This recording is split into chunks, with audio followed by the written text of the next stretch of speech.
Hi friends, welcome back to my channel. ಇವತ್ತು ನಾನು simple ಆಗಿರುವ ಒಂದು ಬೂದು ಕುಂಬಳಕಾಯಿ ಹುಳಿ ಮಾಡ್ತಾ ಇದ್ದೀನಿ. ತುಂಬಾ ಚೆನ್ನಾಗಾಗುತ್ತೆ. ಇದು ತುಂಬ ಟೇಸ್ಟಾಗಿರುತ್ತೆ, ರುಚಿನೂ ಆಗಿರುತ್ತೆ. ಜಾಸ್ತಿ ಏನು ಇದಕ್ಕೆ ಇಂಗ್ರೀಡಿಯೆಂಟ್ಸ್ ಏನು ಬೇಡ, ಸ್ವಲ್ಪ ಇಂಗ್ರೀಡಿಯೆಂಟ್ಸ್ ಇದ್ದರೆ ಸಾಕು. ಹೇಗೆ ಮಾಡೋದಂತ ನೋಡುವ. ಇಲ್ಲಿ 1 kg ಆಗುವಷ್ಟು ಕುಂಬಳಕಾಯಿ ತೊಗೊಂಡಿದ್ದೀನಿ. ಇದನ್ನು ಕಟ್ ಮಾಡಿ ತೊಳೆದಿಟ್ಕೊಂಡಿದ್ದೀನಿ. ಇಲ್ಲಿ ನಾನು ಮಸೂರ್ ದಾಲ್ ತೊಗೊಂಡಿದ್ದೀನಿ.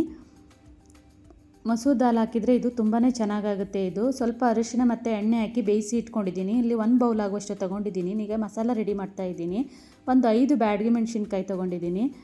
1 ಸ್ಪೂನ್ ಆಗುವಷ್ಟು ಗಸಗಸೆ, 1 ಸ್ಪೂನ್ ಆಗುವಷ್ಟು ಜೀರಿಗೆ, 1/4 ಸ್ಪೂನ್ ಆಗುವಷ್ಟು ಸಾಸಿವೆ ಮತ್ತು 2 ಸ್ಪೂನ್ ಆಗುವಷ್ಟು ಧನಿಯಾ ತೊಗೊಂಡಿದ್ದೀನಿ. ಇದು ಡ್ರೈ ಆಗಿ ಹುರಿದಿಟ್ಕೊಂಡಿರೋದು. ಒಂದು ಮಿಕ್ಸಿ ಜಾರಿಗೆ ಹಾಕಿಬಿಟ್ಟು ರುಬ್ತೀನಿ. ಈಗ ಇದಕ್ಕೆ ಸ್ವಲ್ಪ ಕರಿಬೇವು ಸೇರಿಸ್ತಾ ಇದ್ದೀನಿ. 1 ಬೌಲ್ ಆಗುವಷ್ಟು ಕಾಯಿ ತುರಿ ಹಾಕ್ತಾ ಇದ್ದೀನಿ. ಒಂದು 1/4 ಸ್ಪೂನ್ ಆಗುವಷ್ಟು ಅರಿಶಿನ ಹಾಕ್ತಾ ಇದ್ದೀನಿ. ಚಿಕ್ಕದು 2-3 ಪೀಸು ಈರುಳ್ಳಿ ಹಾಕ್ತಾ ಇದ್ದೀನಿ. ಮತ್ತು 2-3 ಪೀಸ್ ಆಗುವಷ್ಟು ನಾನು ಟೊಮೆಟೊ ಹಾಕ್ತಾ ಇದ್ದೀನಿ. ಈಗ ಇದು ಸ್ವಲ್ಪ ನೀರು ಹಾಕಿಬಿಟ್ಟು ರುಬ್ತೀನಿ. ಇದು ಜಾಸ್ತಿ ನೈಸಾಗಿ ಏನು ರುಬ್ಬೇಕಂತಿಲ್ಲ, ಸ್ವಲ್ಪ ತರಿಯಾಗಿ ರುಬ್ಕೊಂಡ್ರೆ ಸಾಕಿದು. ಈಗ ರುಬ್ಕೊಂಡಾಗಿದೆ. ಈಗ ಮಸಾಲೆ ಈಗ ರೆಡಿಯಾಗಿದೆ. ಈಗ ಒಂದು ಕಡಾಯಿ ಇಟ್ಕೊಂಡಿದ್ದೀನಿ. ಕಡಾಯಿಗೆ 1-2 ಸ್ಪೂನ್ ಆಗುವಷ್ಟು ಆಯಿಲ್ ಹಾಕಿದ್ದೀನಿ. ಈಗ ಒಗ್ಗರಣೆ ಮಾಡ್ಕೊತಾ ಇದ್ದೀನಿ. ಸ್ವಲ್ಪ ಕರಿಬೇವು, ಸಾಸಿವೆ ಮತ್ತು ಇಂಗು ಮತ್ತು ಒಣಮೆಣಸಿನ್ಕಾಯಿ ಹಾಕಿಬಿಟ್ಟು ಒಗ್ಗರಣೆ ಮಾಡ್ತಾಯಿದ್ದೀನಿ. ಈಗ 1 ಈರುಳ್ಳಿ ಮತ್ತು 1 ಟೊಮೆಟೊ ಹಾಕಿ ಸ್ವಲ್ಪ ಫ್ರೈ ಮಾಡ್ಕೋಬೇಕಿದು.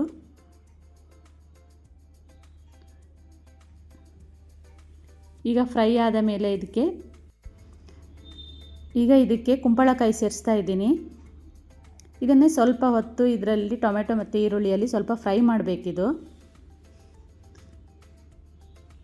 ಈಗ ರುಚಿಗೆ ತಕ್ಕಷ್ಟು ಉಪ್ಪು ಹಾಕ್ತಾ ಇದ್ದೀನಿ.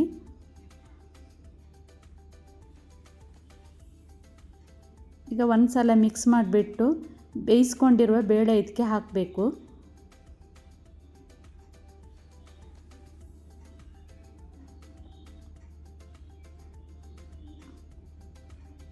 ಈಗ ಕುಂಬಳಕಾಯಿ ಬೇಯುವಾಗ ಸ್ವಲ್ಪ ಬೆಲ್ಲ ಹಾಕಿದರೂ ತುಂಬ ಚೆನ್ನಾಗಾಗುತ್ತೆ. ಇಲ್ಲಿ ನಾನು ಹಾಕಲಿಲ್ಲ.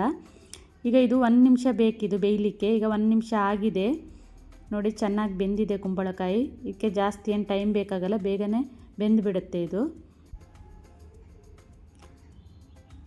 ಈಗ ಇದಕ್ಕೆ ರುಬ್ಬಿರುವಂತಹ ಮಸಾಲ ಸೇರಿಸ್ತಾ ಇದ್ದೀನಿ. ಇದಕ್ಕೆ ಎಷ್ಟು ನೀರು ಬೇಕಂತ ನೋಡ್ಕೊಂಡು ಹಾಕಬೇಕು. ನಾನು ಅದೇ ಮಿಕ್ಸಿ ಜಾರಿಗೆ ಸ್ವಲ್ಪ ನೀರು ಹಾಕಿಬಿಟ್ಟು ಹಾಕ್ತಾ ಇದ್ದೀನಿ. ಇಷ್ಟು ಹದಕ್ಕಿದ್ರೆ ಸಾಕಿದು. ಜಾಸ್ತಿ ದಪ್ಪ ಆದರೂ ಚೆನ್ನಾಗಾಗಲ್ಲ, ಅದಕ್ಕೆ ಇಷ್ಟು ಹದದಲ್ಲಿ ಮಾಡಿದ್ದೀನಿ. ಇದು ಕುದಿಬೇಕಿದು.